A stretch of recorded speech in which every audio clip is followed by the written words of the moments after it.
పుష్ప 2 సినిమాపై రాజకీయం రగడ నెలకొంది. పిఠాపురంలో సినిమా పోస్టర్లను చించివేసిన ఘటనలు వెలుగు చూశాయి. మరోవైపు అనంతపురం జిల్లాలో పుష్ప 2 పోస్టర్లపై జగన్ ఫోటోలు దర్శనమిచ్చాయి.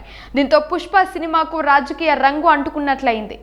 అల్లు అర్జున్ నటించిన పుష్ప 2 సినిమా డిసెంబర్ 5న విడుదలైంది. ఇప్పటికే భారీగా ఏర్పాట్లు కూడా అయిపోయాయి. టికెట్ ధర పెంపునకు ఏపీ ప్రభుత్వం కూడా అనుమతి ఇచ్చింది. బెనిఫిట్ షోలకు టికెట్ ధర 800 రూపాయలుగా పెంచారు. అలాగే మొదటి రోజు డిసెంబర్ 5వ తేదీన సింగిల్ స్క్రీన్లలో లోయర్ క్లాస్ టికెట్ 100 రూపాయలు, అప్పర్ క్లాస్ టికెట్ 150 రూపాయలు, మల్టీప్లెక్స్లో 200 రూపాయలకు పెంచారు. డిసెంబర్ 17 వరకు ఈ ధరలు అమలులో ఉంటాయి. టికెట్లు పెంపునకు వ్యతిరేకిస్తూ హైకోర్టులో పిటిషన్ కూడా దాఖలు చేశారు.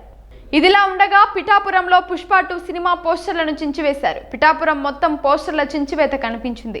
మరోవైపు అనంతపురం జిల్లా గుత్తిపట్టణంలో అల్లు అర్జున్తో పాటు మాజీ ముఖ్యమంత్రి వైఎస్ జగన్మోహన్ రెడ్డి ఉన్న భారీ ఫ్లెక్సీలు వెలిశాయి. ఫ్లెక్సీల్లో మా కోసం నువ్వు వచ్చావు, మీకోసం మేమొస్తాం, తగ్గేదేలే అంటూ నినాదాలు రాశారు. రాష్ట్ర వ్యాప్తంగా వైసీపీ కార్యకర్తలు పుష్ప 2 సినిమా మద్దతుగా బ్యానర్లు కట్టారు. అయితే అసెంబ్లీ ఎన్నికల సమయంలో కర్నూలు జిల్లా నంద్యాలలో వైసీపీ ఎమ్మెల్యే అభ్యర్థి శిల్పా రవిచంద్రారెడ్డికి మద్దతుగా ఆయన నివాసానికి అల్లు అర్జున్ వెళ్లారు. అప్పటి నుంచి అల్లు అర్జున్ ని జనసేన శ్రేణులు టార్గెట్ చేస్తూ వచ్చాయి. కట్ చేస్తే పిఠాపురంలో పవన్ కళ్యాణ్ పోటీ చేశారు. పవన్ కళ్యాణ్ కు మద్దతుగా ఆయన కుటుంబ సభ్యులు నాగబాబు, అల్లు అరవింద్, సాయిధరం తేజ్, వరుణ్ తేజ్ వంటి వారు మాత్రమే ప్రచారం చేశారు. అల్లు అరవింద్ వచ్చినప్పటికీ అల్లు అర్జున్ మాత్రం పిఠాపురం ప్రచారానికి రాలేదు. కానీ నంద్యాలలో వైసీపీ అభ్యర్థికి మద్దతు ఇచ్చాడు. పవన్ ప్రచారానికి రాకపోగా ప్రత్యర్థి వైసీపీ అభ్యర్థికి మద్దతుగా వెళ్లడంతో జనసేన శ్రేణులు అగ్గి మీద గుగ్గిలమయ్యాయి. దీంతో జనసేన నేతలు అల్లు అర్జున్ పై విమర్శల దాడి ఎక్కుపెట్టారు.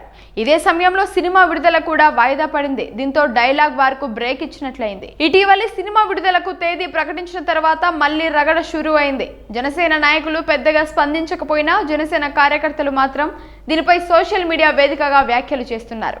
ఇటీవలి నంద్యాల టీడీపీ ఎంపీ బైరెడ్డి శబరి కూడా అల్లు అర్జున్ కు వ్యతిరేకంగా ఎక్స్ లో పోస్ట్ చేశారు. అయితే తీవ్ర విమర్శలు ఎదుర్కొన్న తర్వాత ఆ పోస్ట్ ను డిలీట్ చేశారు. పుష్ప 2కు అల్లు అర్జున్ కు మద్దతుగా వైసీపీ నేతలు మాట్లాడుతున్నారు. మాజీ మంత్రి అంబటి రాంబాబు వంటి నేతలు కూడా మాట్లాడుతూ పుష్ప 2ను ఎవరు అడ్డుకోలేరని, ఈ సినిమాతో అల్లు అర్జున్ హాలీవుడ్ రేంజ్ కు ఎదిగారని పొగడ్తలు కురిపించారు. అదే కొందరికి జలసీగా మారిందంటూ కమెంట్స్ చేశారు. వైసీపీ నేతల వ్యాఖ్యలతో పుష్ప 2కు పొలిటికల్ రంగు పులిమినట్లయింది.